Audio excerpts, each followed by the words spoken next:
Welcome to Mathematics with Antimatter. And in today's video, we are going to be covering statistics. Whether it be random variables, all the way to normal distribution, we will be covering all those topics and more in this single video. Or at least hopefully in this single video. Now, I will say this is going to be my longest video so far because I will be covering multiple chapters in this book. Now, due to its length, there may be background noises that you may hear here and there, and I will apologize for that as it may ruin the quality of my teaching. But for sure, I will do my best to give you the teaching that you absolutely deserve. And as well, due to its length, I may stutter here and there and may fall short in terms of words to say because I do these without a script. In actuality, this is all improvised, as you say, coming straight off the top as a more casual. So here and there, I may act as professional as possible, and other times I might just be more casual. So with all that being said, let's start. I'll be using this book for all my references. So if you have this book, it'll be much easier. I will be listing down the pages that I am covering so that, again, if you do have the book, you can keep up with where I'm at, and the problems that may already have the solution are also inside the book. Okay, let's start with the first topic, random variables. So over here on page 3, it describes what a random variable is. According to the book, a random variable is a quantitative variable that is derived from the outcomes of a random experiment, meaning it is the amount of meaning it is a variable whose value is uncertain or unknown, but it assigns values to each of an experiment's outcome. So if that still sounds a little weird sounding, which even to me it is, let's have an example to help further break it down. So let's say I were to flip a coin. Let's say it lands on heads. This eraser is a coin. The amount of times it lands heads can be considered a random variable, or the amount of times it lands on tails can be considered a random variable. Basically, think of it as a value that can be assigned to the result of an experiment.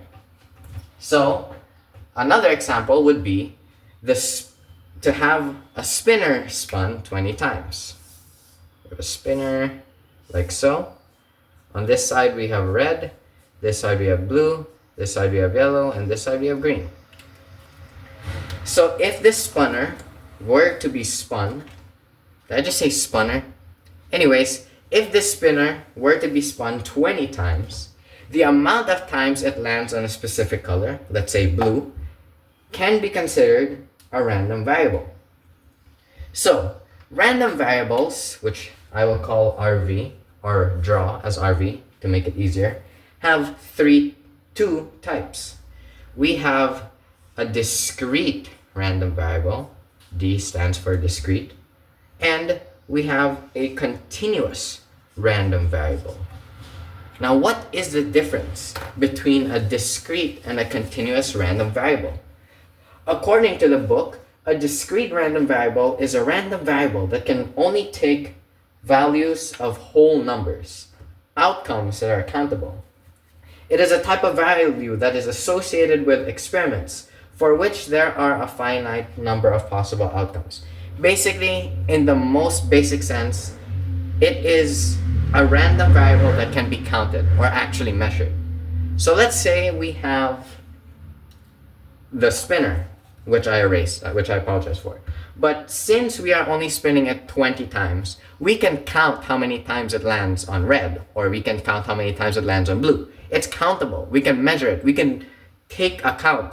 Yeah, we can literally take count of how many times it lands on a specific color. While on a continuous random variable, it is a random variable that can take on non-integers or numbers that basically can have infinite amount of counts, Can you count to infinity? I don't think so. Even if you were to live for 10,000 years, you're not counting to infinity. That is an example of a continuous random variable. Hence why it is continuous, expanding forever and ever and ever and ever. Basically, to help it easier to understand, CRV, or continuous random variable, is infinite or uncountable. DRV can be counted. It's finite. There is an end. I don't know why I put counted. I should put countable. But you get the gist. It's finite, unlike CRV. So let's give some examples to further emphasize or to further explain what it is. And, just to put us up for the test. My goodness, my improvising skills are not really doing too good. Let's say we have example number 2 on page 4. 10 children were asked to solve the Rubik's Cube. The time it took for them to complete the puzzle is summarized in the table below. I will write the table, so give me a moment.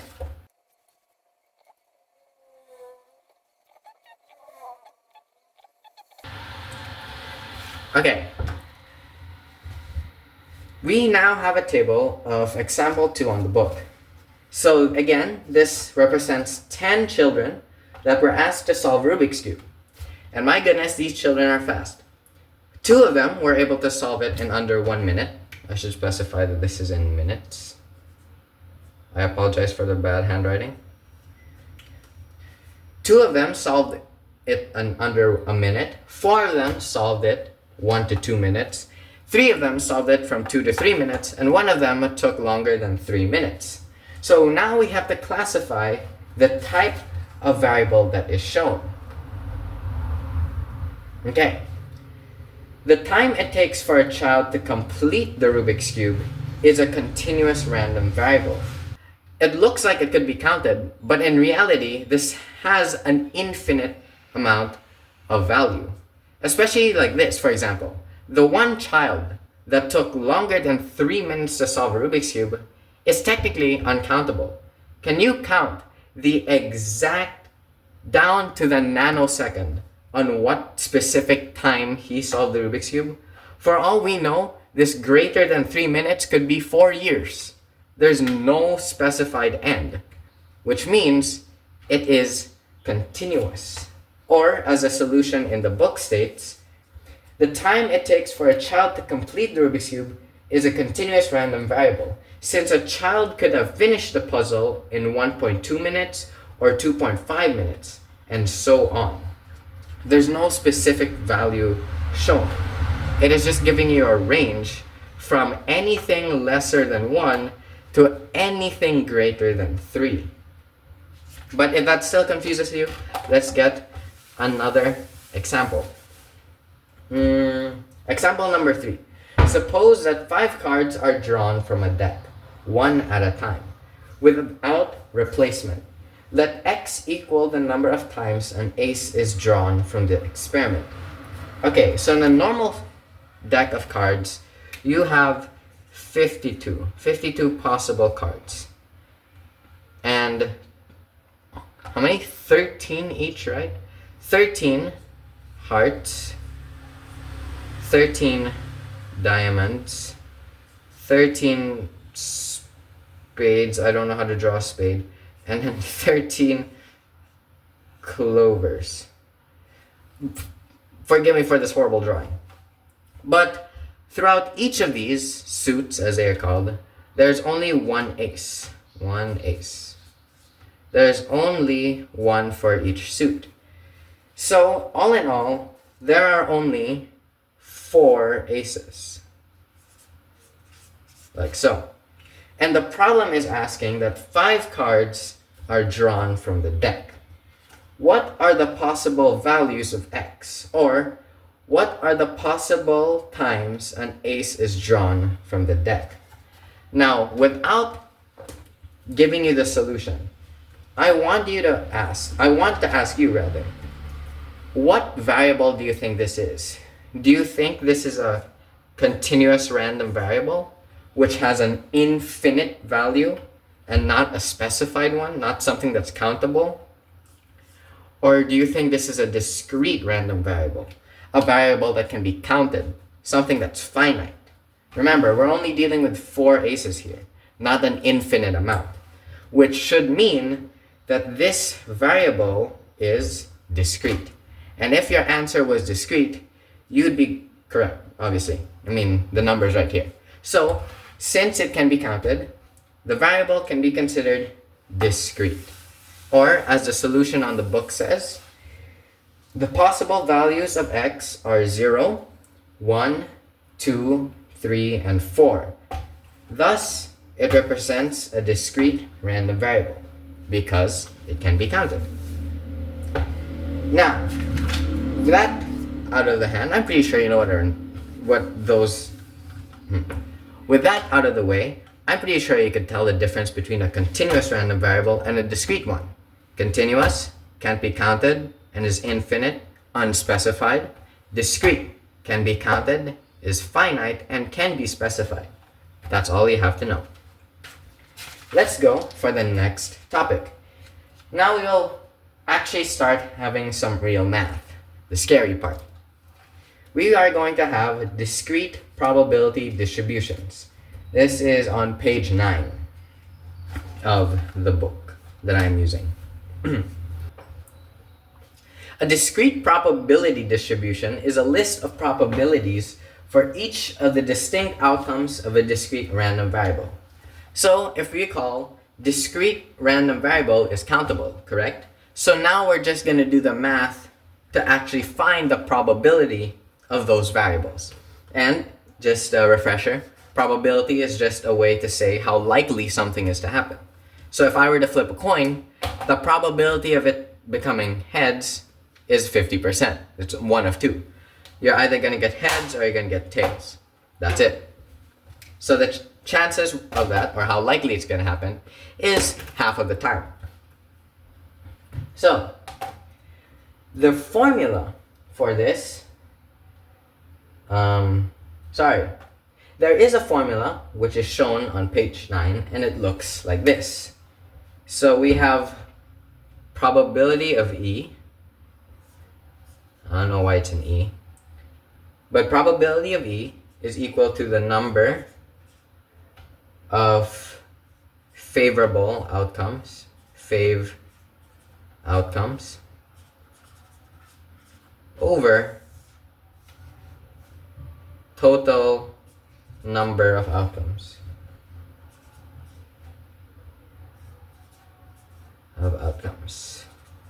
So if this looks like gibberish to you, it's very simple. Let's do with a simple example. Let's say we were to flip a coin, and let's say we want to get head.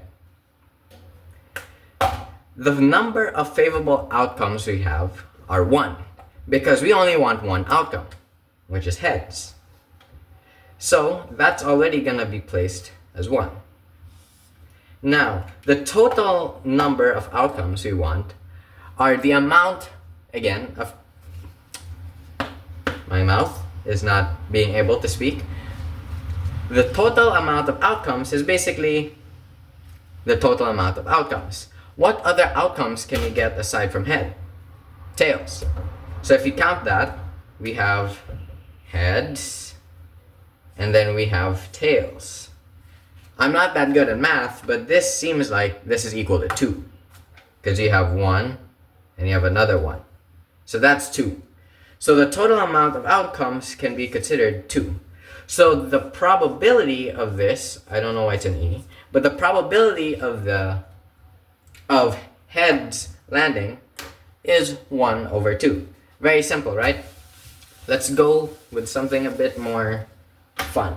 Okay, so let's say we have this example. In a box are 2 balls, 1 red and 1 blue. 2 balls are picked one at a time with replacement.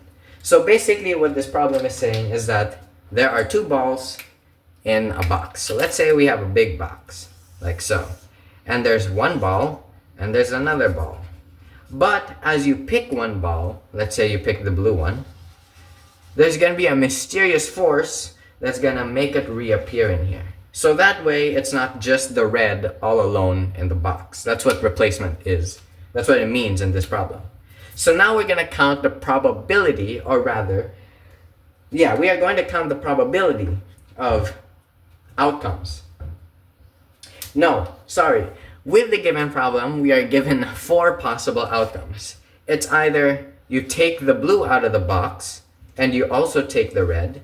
So you're either going to get a blue-red outcome, or you're going to take, oopsies, or you're going to take red first and then you're going to take the blue.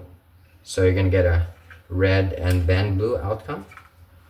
Or you're going to take red both times because you hate the color blue. So you get both red. Or you hate the color red and you're going to get the color blue both times. So after listing these, we are given 4 possible outcomes. Blue-red, red-blue, red-red, and blue-blue. So now that we have our lists of outcomes, we are now going to have our little mathy part. So let's say x equals the number of red balls drawn. Basically, x is going to equal how many times, or the numbers, the possible numbers that you drew a red ball. So let's look at our outcomes first. So, how many red balls could you possibly get? According to our outcomes, the most you can get is 2. The least you can get is 0. And most of the time, you're going to get 1. So these are going to be the values of our x. So our x can equal to 0, 1, and 2.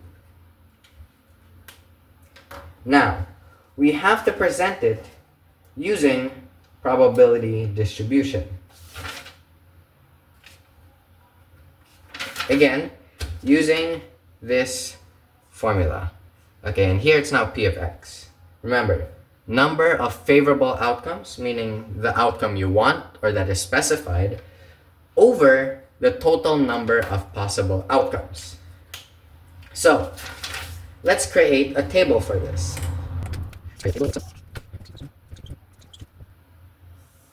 Okay, so if we are going to use this formula over here, which is fav outcomes. This is fav stands for favorable outcomes over total outcomes. We will get this.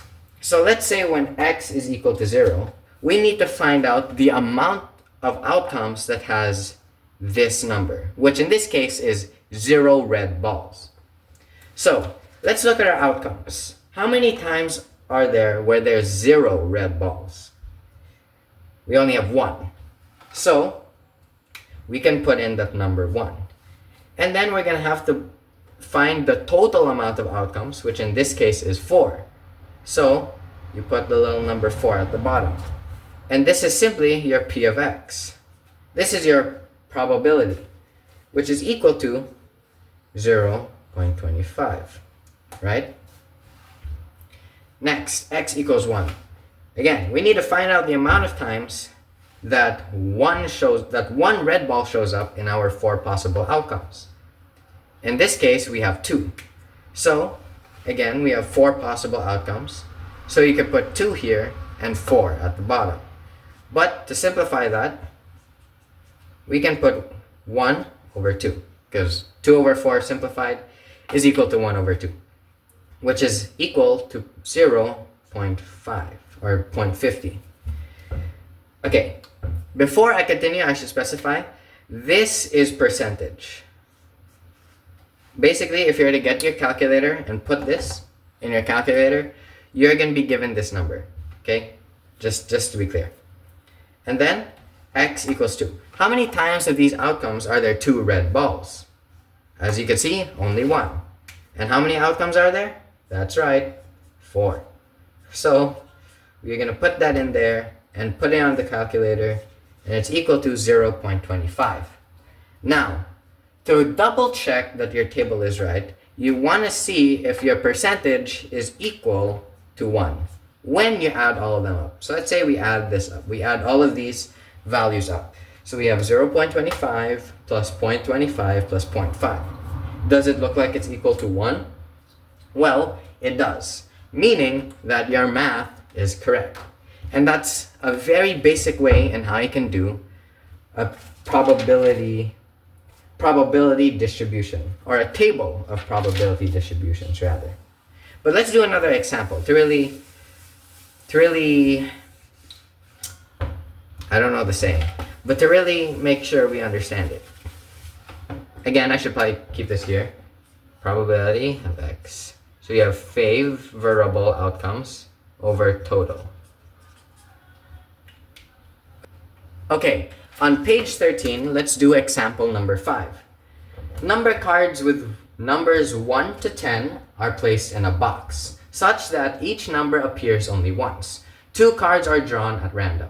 Let x be the number of even numbers in the draw. Compute the probabilities of all possible outcomes. Okay, so what this problem means is that there are 10 cards in a box, each with numbers 1 all the way to 10. You can draw 2 cards out of it, but you will never have a repeating card. Meaning 7 can't be drawn twice, 2 can't be drawn twice. There is only 1 of each card. So if you get 1, you're not going to expect getting another 1. You're going to get a different number.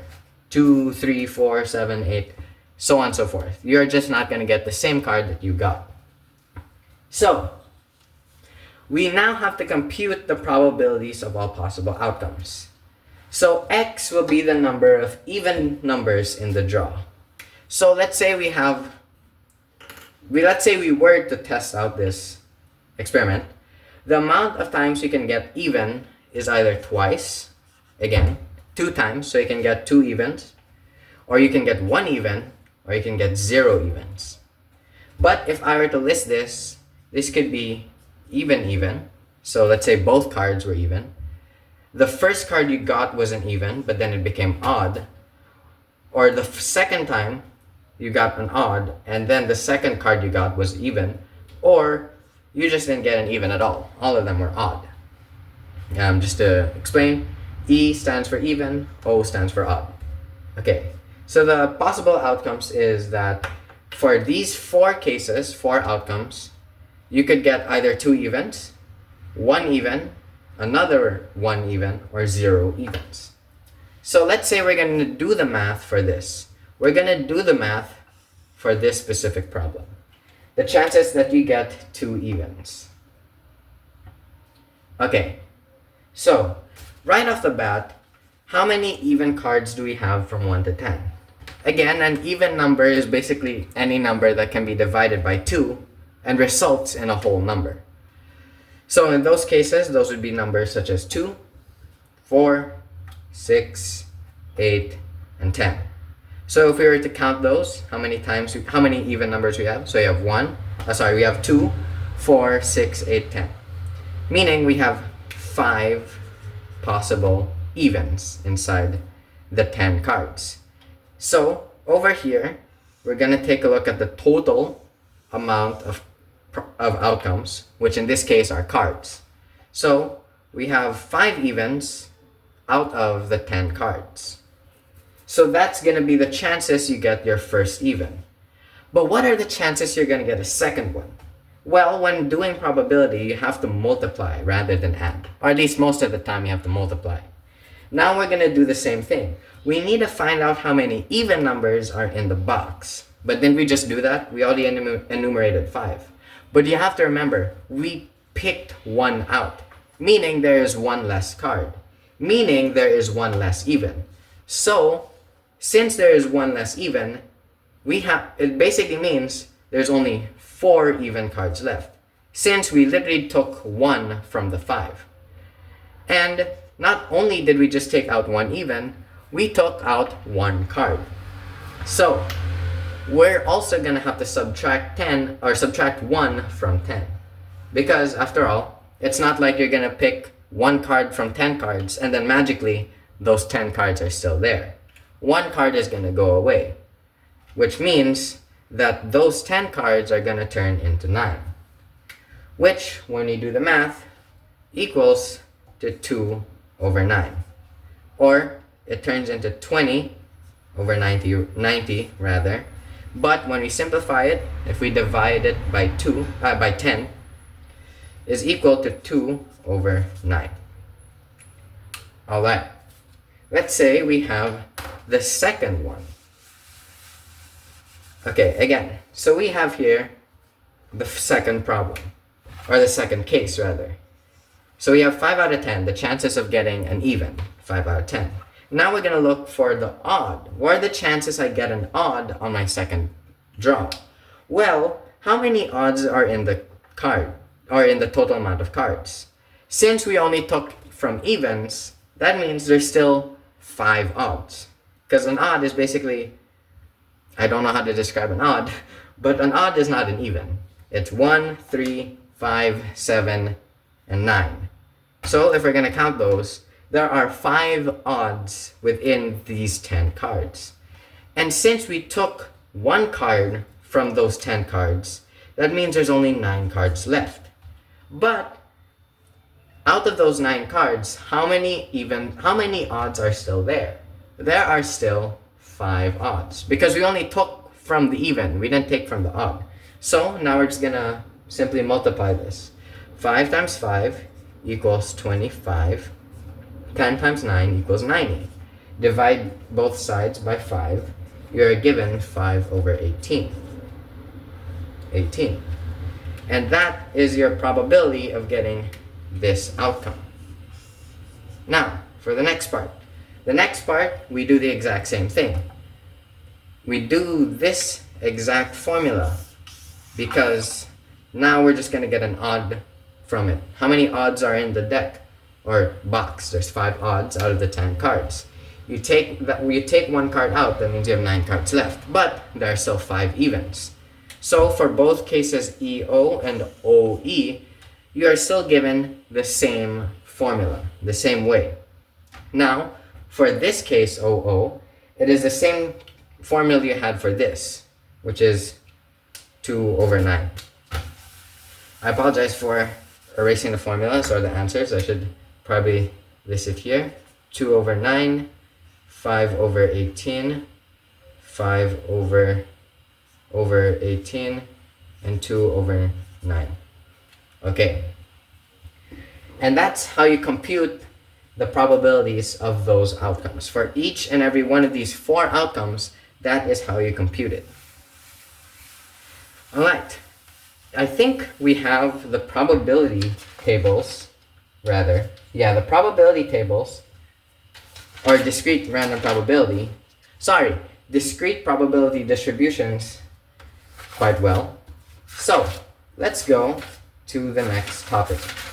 I will just state first that if you don't understand any of what I'm teaching, feel free to message me or ask me that you don't understand this problem or you don't understand that. I'll do my best to make sure that you understand it at the end of the day. Because after all, I'm not the only one that's trying to pass. I know each and every one of you that are watching are trying their best to understand in hopes to pass exams, quizzes, whatever it is. I'm sure you guys are trying your absolute best to understand and to pass. So I will apologize if my teaching isn't the clearest, but just know I am trying my best. Okay, topic number 3. Mean and variance of a discrete random variable. These are some terms that I cannot really explain that well, except for mean. Mean is really easy. Mean basically means average. So let's say I were to roll a 6-sided dice 10 times. The mean of that would be what number shows up the most out of those 10 times. Let's say the number's 4. Well, the mean of that would be 4. Variance basically means how much the outcome could vary. How much it can go to the left and how much it can go to the right. I don't know why I'm throwing this eraser everywhere. But let's have an example. Or before we have an example, let's have our formulas, because that's our favorite. So first, we're going to get the formula of our mean. So let's say our mean is m. This stands for mean. Are you guys familiar with sigma? Sigma is a notation. And it is written like this. You've probably seen it here and there. It's this. This is what sigma is, like a sideways M. It basically means a sum. So you're trying to find the sum of x times probability of x. It seems a little complicated, but trust me, this is going to be quick and easy. Ahem. So let's say we are using, hold on. Let's say we are using this problem. Let's say we're using the problem that we had earlier, the one with two balls. Again, we had one red ball, one blue ball. Every time you picked from those balls, another ball would pop up to replace the ball that you picked. That's a lot of balls. So, using the problem that we had earlier, let's do a time lapse. Let me just draw that table again. Okay, these numbers over here to the left are the number of red balls.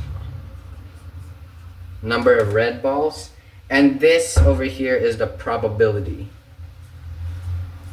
The probability, or simply P of x. And this is x, just to be clear. This is x, this is probability of x. And remember here how our formula is x times the probability of x. X times probability of x. But to make it easier to understand, remember each of these have its own value. For each value of x, there's its own probability. So let's say, for example, there's 0 red balls. What's the probability of that? 0.25. 1 red ball, what's the probability of that? 0.5. Number of 2 red balls, what's the probability of that? 0.25. So we are simply going to multiply the x to the probability for each value of x. So not only are we going to do it to 1, or we're only going to do it to 0, we're going to do it for each and every value of x. So let's start. What is 0 times 0.25? Well, 0 times 0.25, let me put an x. 0 times 0.25 is equal to 0, correct? Correct. What is 1 times 0.5? 1 times 0.5 is equal to 0.5. What is 2 times 0.25? 2 times 0.25 is equal to 0.5. Okay, that's simple. Now, remember earlier how I said that the sigma notation basically means the sum. Now, if you remember, a sum is basically the result of an additive equation, or basically any equation that deals with addition. So, basically, we have to add all these outcomes, we have to add them all together. So 0 plus 0.5 plus 0.5 is equal to what? What is it equal to? The answer, according to the book, on page 21, is 1. So this is your mean. The mean of this whole problem is 1. Because we're plugging this formula over here to this whole problem, the whole table. We did it here for each value of x, which gave us the value of our mean. Which means that the value of the mean of our table is equal to 1. Okay, now that we have our mean, we still have one last thing to look for. Actually, we have two things to look for. We have variance. So, the formula for variance is a little weird looking. So again, we have a sigma, like so. Sorry. The symbol of variance is a weird looking one. It's like this, and then it's squared. It's like a weird looking O, and then it has a square. It's to the power of 2. So again, we have the sigma notation, and it is equal to the sum of x minus this. Now this symbol is just mean. I don't know why people gave these symbols a really weird look. They look really weird. It would be great if it was just the letter itself, which in this case is m, and which in this case my marker's not working. But it is x minus m squared times the probability of x. Okay, we already have these values. Remember, we have x over... Okay, wait, I apologize if this looks like a really hard thing to look at. But we already have these values. We have x, which is on the left side of this table, and then we have the probability of x, which is on the right side. And we have our mean. Our mean is over here. It's equal to what again? It's equal to 1. So we simply just have to find the standard deviation of this. This time I will actually need a calculator, so I will be back because I forgot to bring it down. I now have my calculator. So we're gonna plug it in. So I will show you the formula first, an example. So first we have our x. I will use my blue marker because my red marker is already starting to fade. So we're gonna use this one first. Again, we're gonna have to get the sum, meaning we have to do each of these and then add them up together, like we did for the mean. So let's start first with this one.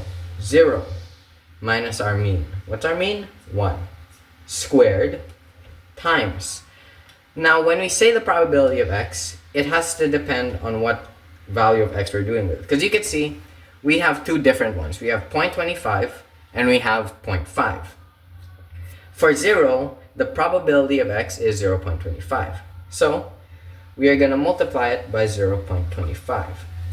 If we plug this into the calculator, this should equal to 0. Because from the looks of it, it looks like we're going to multiply with 0. That's why it won't work, but you know, let's try 0.25.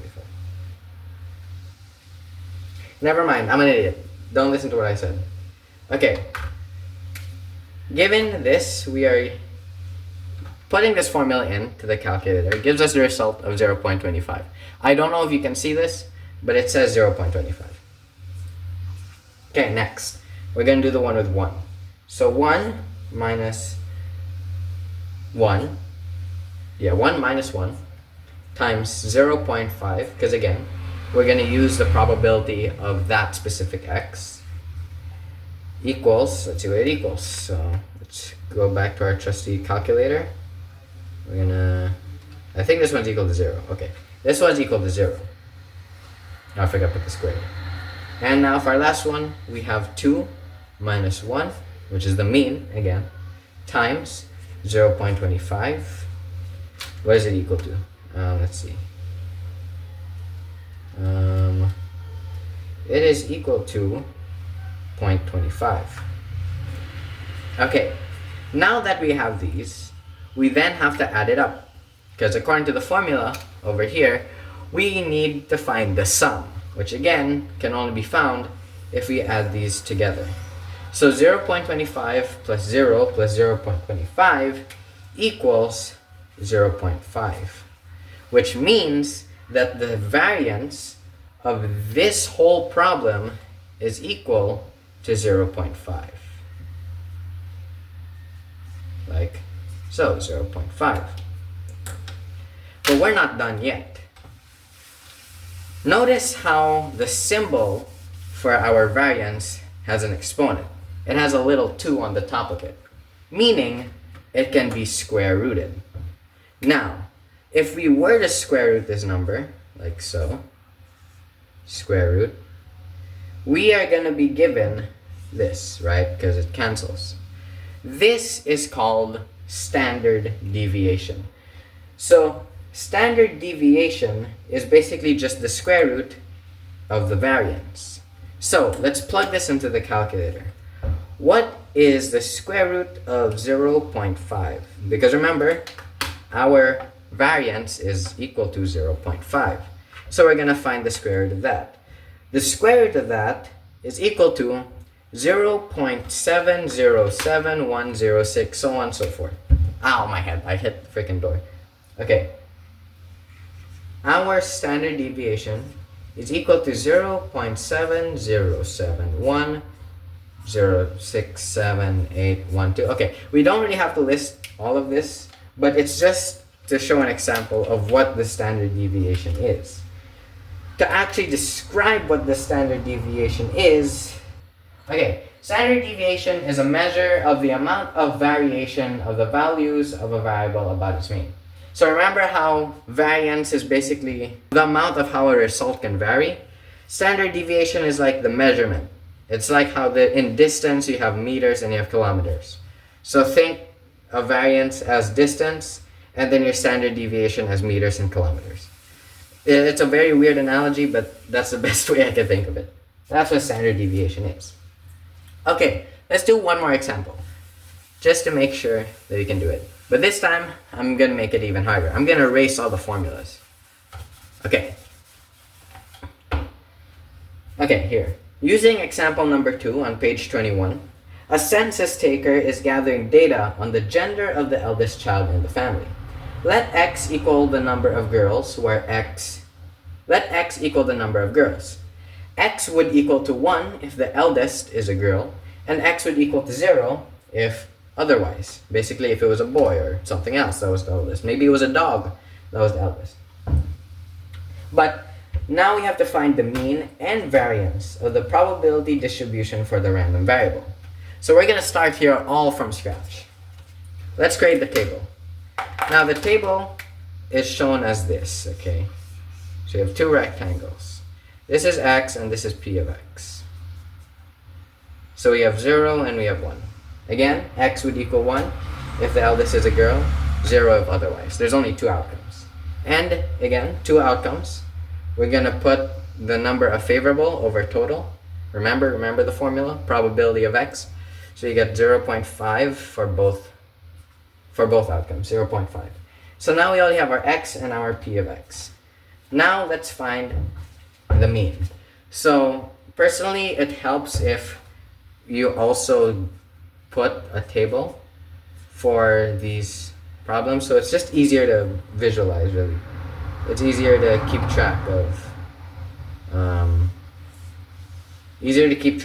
So 0 times 0.5 is equal to 0, and 1 times 0.5 is equal to 0.5. And the mean of this, which is drawn like this, for some reason, I don't know why it's drawn like that, is equal to 0.5. Because again, to find the mean, we had to add up. We had to add all of this up. We have to add all of that up. And then for the next part, we need to find the variance. Now the variance can be found by using the formula again, as recalled. X minus m, or mean, squared times the p of x, like so. So for these cases, we're gonna have a pretty long number. So 0, we're gonna have 0 minus 0.5 squared times 0. So this is gonna equal to, well, 0. It's gonna equal to 0 because we're multiplying with 0. And next we have 1 minus 0.5 squared times 0. Oh wait, oopsies. I'm doing the math wrong. Sorry. We're supposed to be multiplying with 0.5 on that one, which shouldn't equal to 0. My bad. Oopsies. Teacher's fault. Times 0.5. Sorry, we're supposed to be getting the value of p of x. I was just checking if you're watching, if you're actually, listening. That's all I was doing. So let's put this into the calculator. 0 minus 0.5 squared times 0.5. 0.5. We are given 1 over 8, which is equal to 0.125. Let's extend the board a little bit. Equal to 1.25, like so. Okay, and this side we're going to do the same thing, but this time we're changing the x with 1. And the answer for this is also 0.125. Oh, why did I put 1 point? Again, I was just checking if you were listening. So we're both given 0.125, like so. And again, to find the variance, we need to find the sum. So we're going to have to add these up. So 0.125 plus 0.125 is equal to 0.25. So there, we already found our variance. But remember, there's still one more thing. We can also find the standard deviation. In the problem, it's not looking for it, but just to retain it, because that's what is sometimes needed, we have to find it. So what is the square root of 0.25? Because remember, all you need to do to find this is just square root this. So the square root of the standard deviation is equal to, the square root of variance is equal to standard deviation, which is equal to 0.5. There you go. So your standard deviation and your mean have the same value. Who would have thought? Okay, and that is it for the probability distribution, mean, variance, and standard deviation of a discrete random variable. And that actually covers chapter 1. But, lucky for you or unlucky for you, we are covering 2 chapters. So, meaning we are only halfway there. I will be putting timestamps though, since this video is pretty long. I'll be putting timestamps because, in case you guys do understand it, like you already understood the probability distribution, you just needed help with the variance. I'll put timestamps in the video as where the specific part is. Actually, I don't know if I already said that at the beginning of the video. Now let's tackle the second chapter, normal distribution. Now, a little bit of a spoiler alert. You may need a book or a table because this book has things that show the percentage of an area, and it's so much quicker. You don't have to do the formula for it. So for those of you who do have this book, I will only be talking about if you have the table already. Okay, anyways, let's talk about normal distribution. Now, this is a very powerful tool in statistics. By the way, we're on page 35 of the book, for those of you who want to keep up. A powerful tool in statistics is the normal distribution. It allows us to make inferences about the whole population based on some characteristics of the sample. Inferences. I don't know what that means. What does that mean? Okay, it basically means that we can form conclusions about the entire thing based off of a few characteristics, or just a bit of it, just a sample. It's like how you have this giant chocolate cake, and you're only going to take a sliver, just a little bit. And just from that sliver, you can already say that the whole cake is like this, or that the whole cake is like that. That's basically what normal distribution is in statistics. As you can see, very powerful. It's treating like math is just a giant cake, and you're just going to take a sliver of it. Okay, let's have an example. If we gather all the weights of 1,000 grade 9 students, weird study, the values will tend to crowd around a value that is representative of the weight of the majority of the students. This will only work if you have something like a bar graph. As you can see, the more you have in that specific bar, the taller it gets, right? And it's describing that it's called a bell curve. When you have something like this, like it smoothly goes up and smoothly goes down, you call that a bell curve. It is called the bell curve, or also known as the normal distribution curve. Okay, basically, if you notice that, let's say, the graph is looking like this, if it's leaning towards the left, it is called a positive. It's called positively skewed. If it's leaning towards the right, it's known as the negatively skewed. And if it's like perfectly symmetrical like this, it's called the symmetrical. The middle of this is called the mean. or the median, or the mode. Just other names you can call this little line on the curve. So, usually with a symmetric bell curve, it is, well, symmetrical. I mean, look at it. Let's say you have this. Doesn't this look kind of symmetrical? It looks like a ghost. Looks like one of the ghosts from Pac-Man. Now we have something called standard normal distribution. So, let's say we have a graph like so, like this. We have a long graph like this, and we have like values of each of these. Remember, we have this up. We have that in the middle. So this is usually how it looks like. Your bell curve is gonna have this, and then you have points here to help locate what part of the bell curve you want to see. Now, we usually, when doing this, we are trying to find, get ready for it, the area within this, inside the bell curve. So for example, we are trying to find the area inside this. We're going to try to find the area of this shaded place. It's a little tricky, right? But we have some key terms to help us find this. Remember, in the previous chapter, we learned about our mean, our standard variation, our variance. We learned all of that, correct? We can use that to help find the area or the percentage that is inside that bell curve. Okay, we are given a formula to help find it. Sorry, I should first say something. Let's say we want to look at this specific spot. We call this a z-score. This is our z-score, which is represented by a little z. To get the z-score, we have to input a formula. We're going to have to input x minus the mean, remember the mean, all over standard variation. That is how we get the z-score. Okay, but even though we do get the z-score, which is the point in a bell curve, how are we supposed to find the shaded area?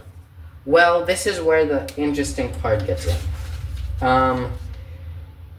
There isn't a formula that I can find in the book, because in the book there is already a table at the back that shows the probability. So let's say you're given a z-score of 2. Okay, let's say for example, your z-score equals 2. Let's say your z-score is 2. All you have to do is go through the book, find the number 2, which in this case is here, and then pinpoint it to a specific value, which is 2.0. That shows you the area given in the table. Now you're probably asking, why is it 0.4772? Well, if we look at a bell curve, the right side consists of 50% of the bell curve, correct? Considering that a bell curve is perfectly symmetrical. Let's say we take this eraser and cut it perfectly in half, so that one side has 50% of the eraser and the other side has the other half. So, since this is symmetrical, the right side is 50% of the entire bell curve. The other side is 50% of the bell curve. So, logically, if you add them together, it equals to 100%. So, these values that are below 0.5 basically means that that's how much percentage is in here. But you're probably asking, why is it 0.4772? That doesn't look like percentage to me. Well, percentage is basically just 0 point something because it's divided by 1. So 50% is actually equal to 0.50 or 0.500000, 0.5 for short. And since we have these numbers that are all lesser than 0.4 something, which in our case, a z-score of 2 is equal to 0.4772, in reality, that's actually equal to 47.72%. Now, how did you get this really quickly? All you have to do is move the decimal 2 times. So the decimal jumps from 4, it then jumps to the 7, and that's how you get your percentage. Or simply multiply it by 100. Okay, so that's how you get your z-score with this following value. And the z-score is given, well, if you have the book, it's given at the back side of the book, pages 287. Okay, now let's do some problems to help understand this, to make it easier to understand. Just in case that explaining it like this doesn't really work, let's apply it. Okay, I'm gonna go a step back a little. I also forgot to say that a z-score shows how many standard deviations is past or below the mean. So remember how we had this bell curve, right? And then all the way in the middle, you call this the mean. The z-score just means how many standard deviations it is. So when the z-score is equal to 2, let's say your z-score is equal to 2, that's a z, not a 2, it basically means that's how many standard deviations it is past the mean.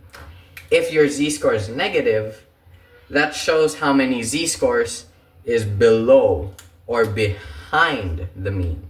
So if it's negative, it's to the left side. If it's positive, it's to the right side.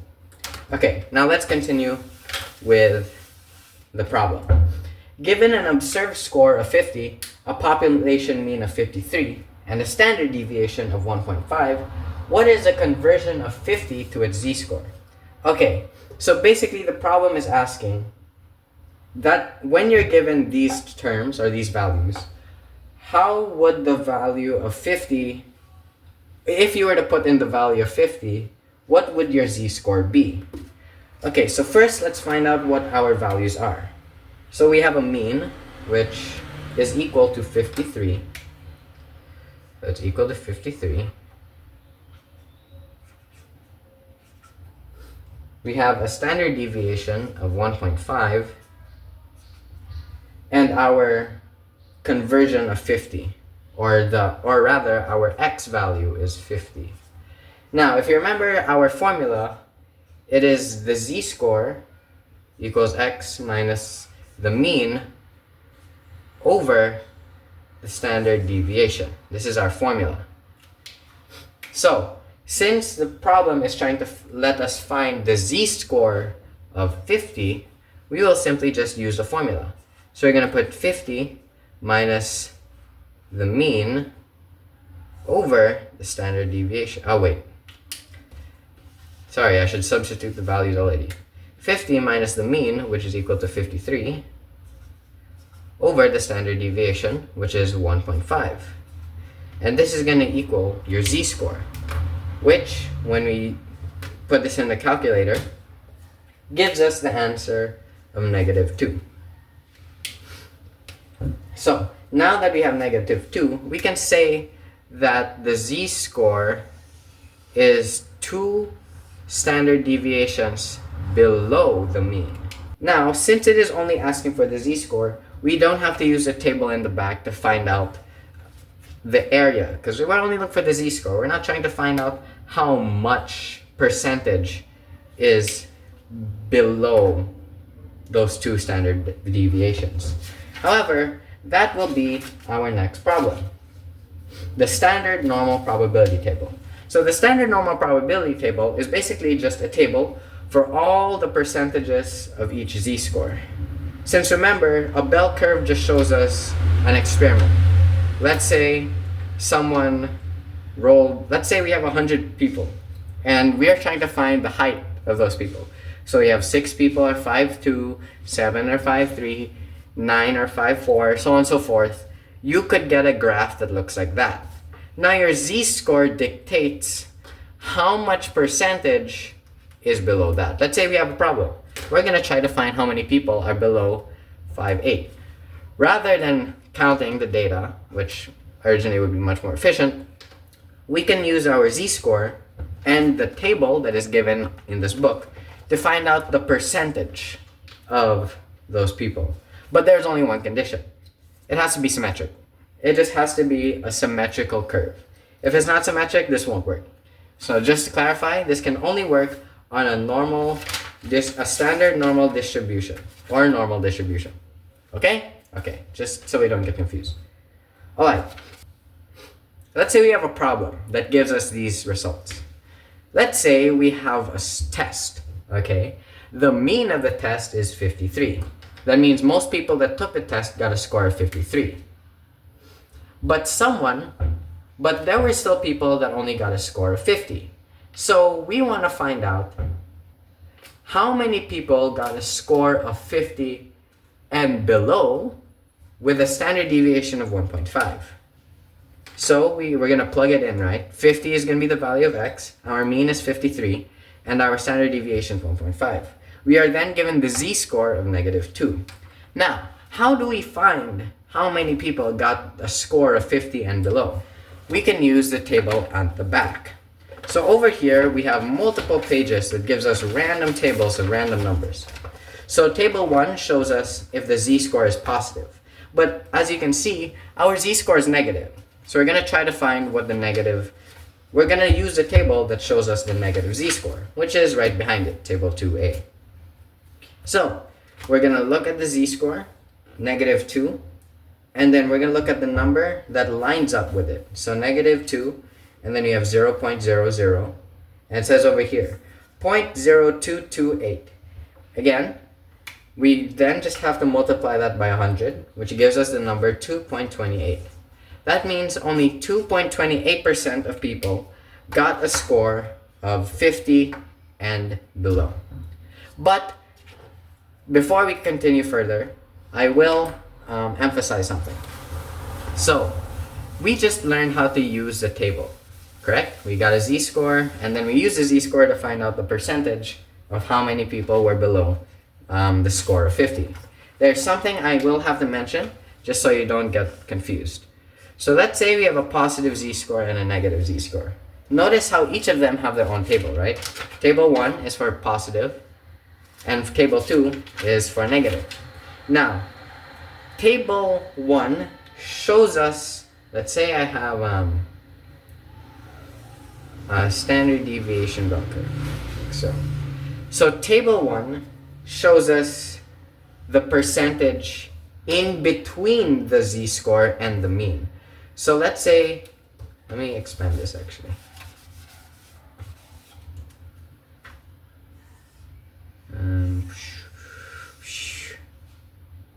Okay, let's say our z-score is here. This table is only going to show us the percentage that is in between the z-score and the mean. We're just going to find out what percentage is in this area. All we're finding here is just how much people, or the percentage that are in between z and the mean. So you're probably asking, how do we get the other side? Well, we're gonna have to subtract by 0.5. So you're probably asking, why do you have to subtract by 0.5? Well, if you were to get this, which let's say it's equal to 0.3. Remember, 0.3 is the distance from this side, from the mean to the z-score. But remember, half of this is equal to 0.5. The reason we're subtracting is to find the area that isn't a part of the 0.3. What isn't included is 0.3. So we're going to subtract 0.3 from 0.5, which is equal to 0.2. Which means that this side is equal to 20%. Or here, 0.2. Okay, and that's for your positive z-score. For your negative z-score, however, it's quite the opposite. So let's say you get a negative z-score. Your negative z-score is right here. Now, instead of it showing you the area between the mean and the negative z-score, it is showing you the area that's beyond it, like towards the left. It's going to this direction. If your z-score is positive, it is going towards the mean. If your z-score is negative, it's going away to the mean. So, or just to keep a better idea, if your z-score is positive, or if your z-score is negative, notice they're only going to the left. Your z-score, when you look at the table that's inside your book, it is showing you the percentage going to the left, either to the mean if it's positive, or outside or to the very end if it's negative, using table 1 and table 2. Okay, so how would you get the z-score, or the percentage, sorry. How would you get the percentage of this area if your z-score is negative? Because remember, your positive z-score is only going to go until the mean. It's not going to go beyond it. And your negative z-scores are going to get the opposite side. Remember, you can subtract the area that is given on the table by 0.5 to get the opposite side.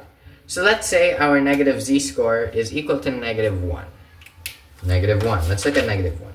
Negative 1 in the book gives us a value of 0.1587.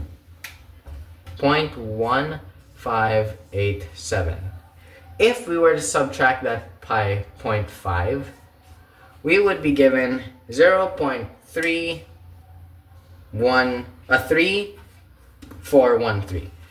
3413. 3413 is going to give us, or rather, 3413 is the area that is on this side. This is 3413. This is 1587. This is 3413. Since we're trying to find out the area that's missing from the 1587. So remember, if you are trying to find the area towards the right, that's right of the z-score, subtract by 0.5. Do 0.5 minus the table, and don't do the table minus 0.5. You're gonna get a different answer, I think. Okay, and that's basically what normal distribution is, using your z-score to find the probability, or the area. Sorry, my terms are getting all jumbled. But to further settle it, to further understand, we are going to settle it with a final problem. The final two problems. Final two problems. Okay, so we're going to use a table. We're going to practice our skills using table 1.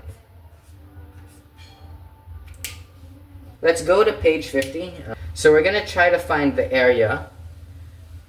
So we're going to find the area under the curve between 0 and 16, or 1.6 rather. 0 and 1.6. So this is letter A. We're going to try to find letter C as well. C is negative 2.2, Z0, like so. And then we're gonna find D, which is where Z, 2 is greater than Z. And then let's do F, where 2.1 is greater than Z. Okay, so the solutions are already in the book, but I will explain it. So let's say we are given this. We are trying to find the z-score that is in between 1.6 and 0. Sorry, I should probably put Z here and then the greater than and stuff. So we're going to try to find the z-score that's in between 1.6 and 0. Or rather, we are trying to find the area that's in 0 and 1.6. So the thing is, a z-score that's equal to 0 is just the mean. It's basically just the mean. So you're not going to find any area. You can't find any area at 0. So if we go to the table that's at the back of the book, all we have to do is just find 1.6. Since the area that's shown is we're going to find what's in between the mean and the z-score. So since our z-score is 1.6, all we have to do is just look at the book and find the value of 1.6. Here we go. It is equal to 0.4452. So our z-score would equal to 0.4452. So 0.4452. Multiply it by 100 to get the percentage, which is equal to 44.52%. So that's how much of the area is in between 1.6 and the mean. This is the answer to A. This is the answer to A. 44.52%. Okay, let's do letter C.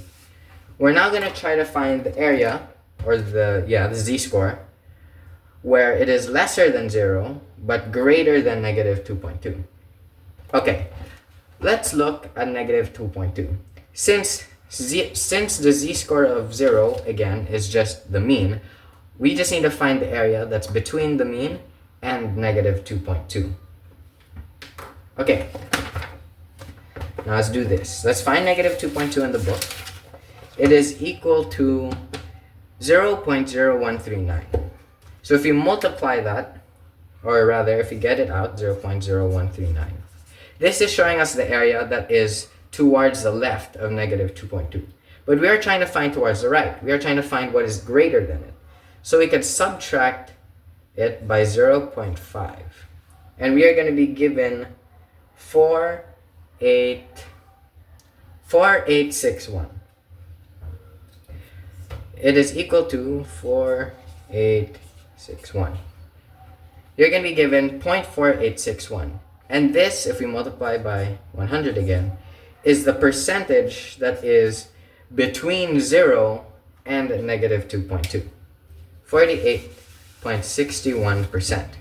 Since we're just trying to find the area that is in between negative 2.2 and the mean.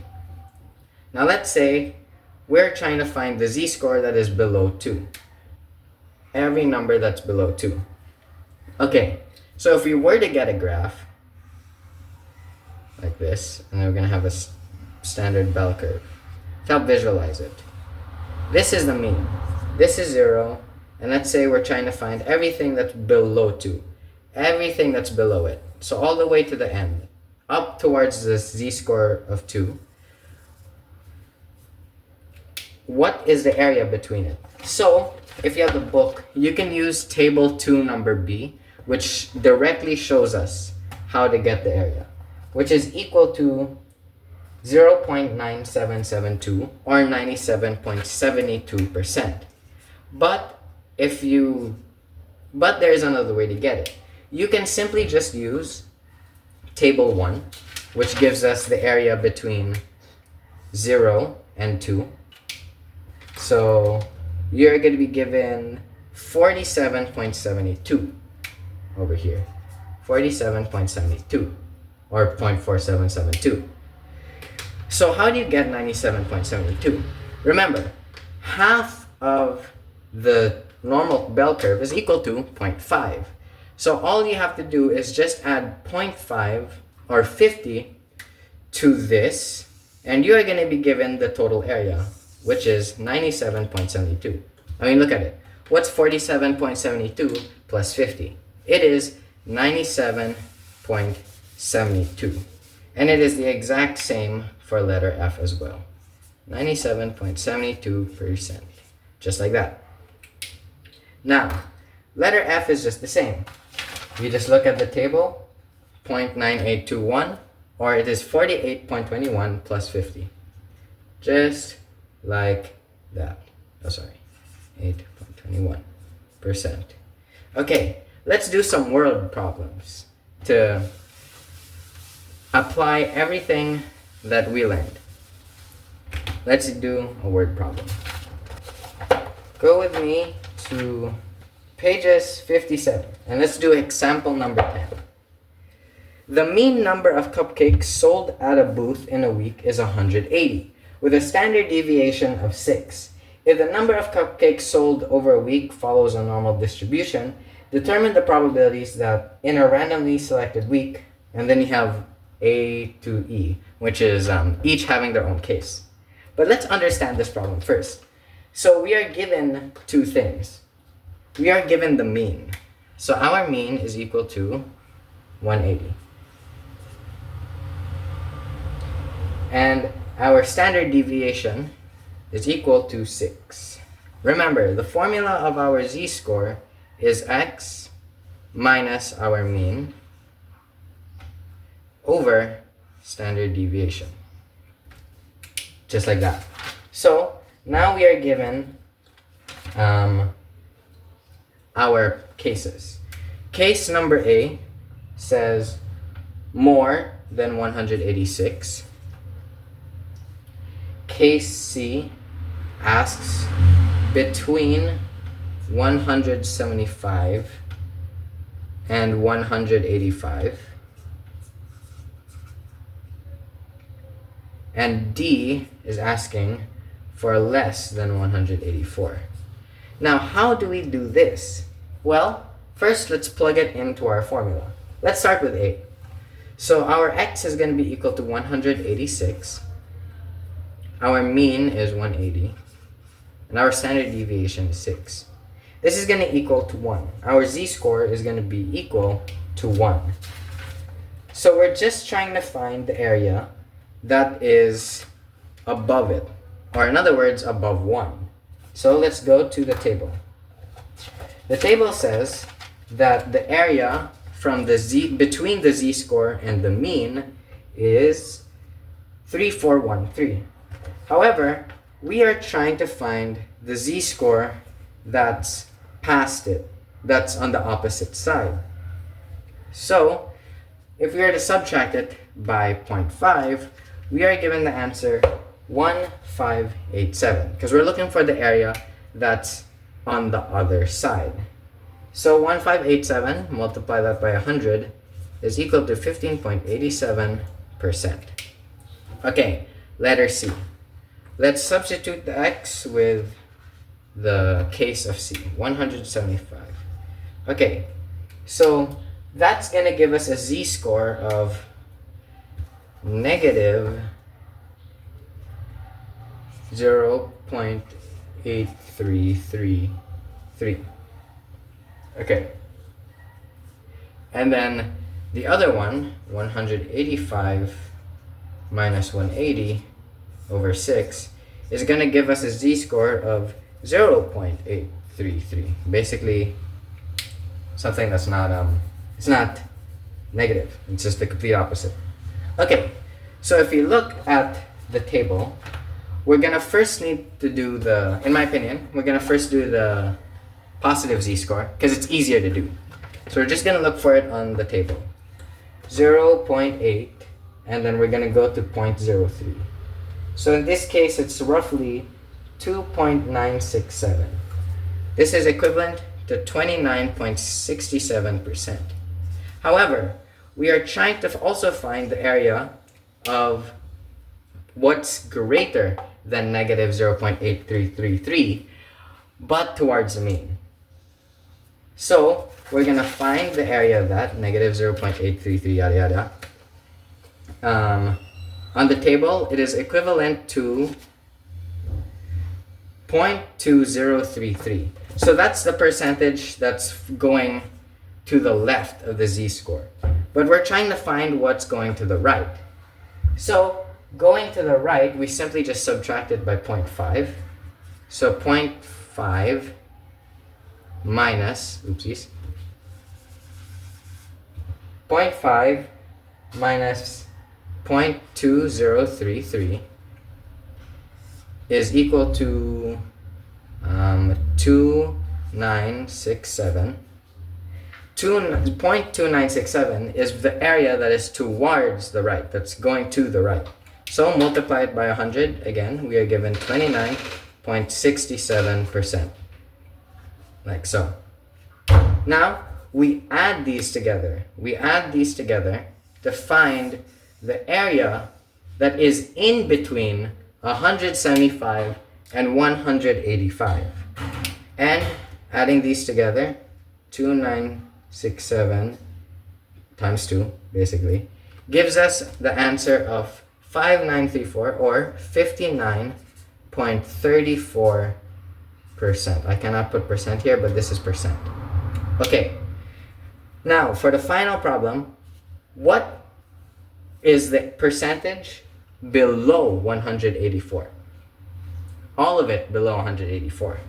So, let's plug it in to the formula first. Okay. Oopsies. 6 Okay, let's put this here. 184 minus 180. So when we subtract that, we are given a value, given 2/3, which is equal to 0.66 repeating. So let's look for that on the z-score. 0.66. So 0.66 is equivalent to, or 0.67 rather, is equivalent to 2486. But we are looking for the percentage that is below 184. 2456 only shows us from the mean towards the z-score. We're gonna get 0.2456, and we're gonna add 0.5. So we're adding 0.5 because this is the other sector of the standard bell, like so. Because 2456 only covers this side, the plus 0.5 covers this entire side.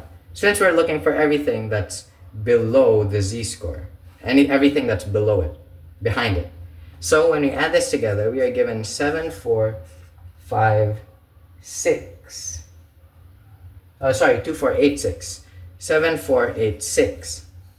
Which means the answer to this problem is 74.86%.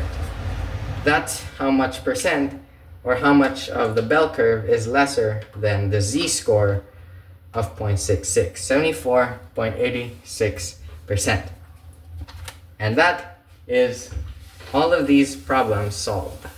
That is all the problems solved. That is every topic, all the way from random variables to normal distribution. Wow, we did it. And I apologize if the teaching was a little scuffed. I have never taught for this long. So there were probably some mistakes here and there, which probably hindered my ability to teach properly. However, if there was at any point in this video or lecture or sermon or lesson that you didn't understand, feel free to just chat me, text me, talk to me. You could just say that, hey, I had a problem understanding normal distribution, I had a problem understanding what z-score is. That's perfectly fine. Just tell me what you had a problem with and I will do my best to help you understand it. And once again, that was mathematics with antimatter. I hope you learned something. I hope that my teaching was not in vain. And I will see you in the next one. Bye.